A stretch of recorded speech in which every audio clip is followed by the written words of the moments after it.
m'appelle Vincent Adélague, j'ai 32 ans. J'ai grandi à Angers et après quelques années à Paris, j'ai rejoint avec ma petite famille le Soleil de Provence. Alors j'ai étudié à l'école spéciale des travaux publics à Paris et j'ai ensuite intégré un bureau d'études spécialisé dans le ferroviaire dans lequel j'ai travaillé en tant qu'ingénieur d'études pendant 8 ans. J'ai eu l'occasion de travailler sur des grands projets d'infrastructures tels que le métro du Grand Paris, ligne à grande vitesse en Angleterre. Et les 3 dernières années, j'ai eu la chance de faire un parcours de formation interne vers les métiers du BIM. Donc le BIM, c'est le Building Information Modeling. C'est l'utilisation de la maquette numérique pour fiabiliser les études et faire en sorte que les équipes travaillent ensemble.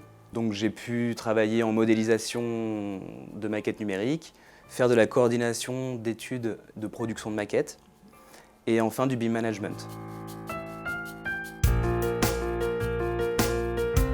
J'ai commencé une formation en alternance dans le cadre d'un master spécialisé en management de projets de construction avec l'option construction durable.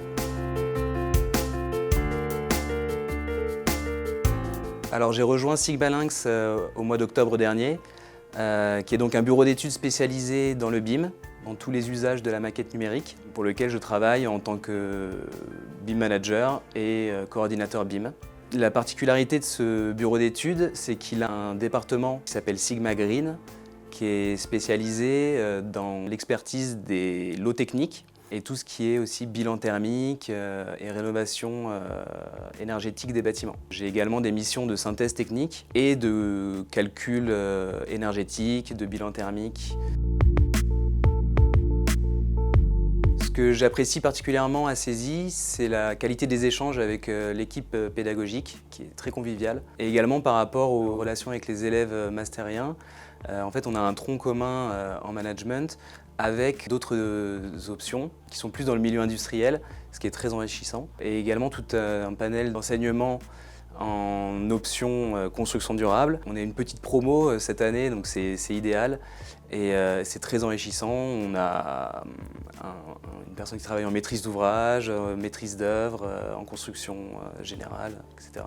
Ce qui est super aussi, c'est toutes les activités de groupe. En fait, on est toujours en groupe de travail où on réfléchit ensemble et à l'issue de ça, il y a une restitution à l'oral qui est un très bon exercice, je trouve. C'est quand même un rythme assez soutenu. Donc on a des soutenances de projets à préparer avec des rendus intermédiaires. Globalement, quand on s'organise bien et qu'on arrive bien à bosser ensemble, ça se passe bien.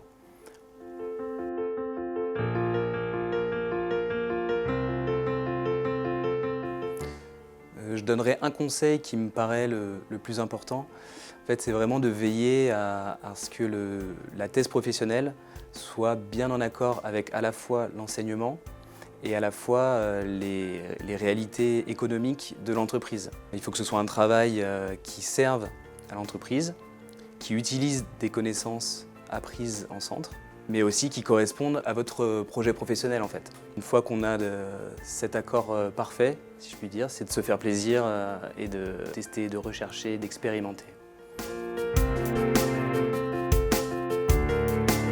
Les qualités principales pour être à ce poste, je dirais, dans un premier temps, c'est être à l'aise en fait avec l'outil informatique, savoir bidouiller, chercher l'information sur Internet, etc. Parce qu'en fait, les métiers du BIM sont en constante évolution et les logiciels qui sont utilisés. La deuxième qualité, ce serait la polyvalence. Ça vient du fait qu'on est un petit bureau d'études et en fait, on touche un peu à tous les projets et à tout type de mission. Et il y a des choses aussi, des nouvelles expertises qu'on doit acquérir au fil de l'eau. Et enfin, le sens du service pour viser en fait la satisfaction du client, mais aussi pour s'entraider en fait dans l'équipe.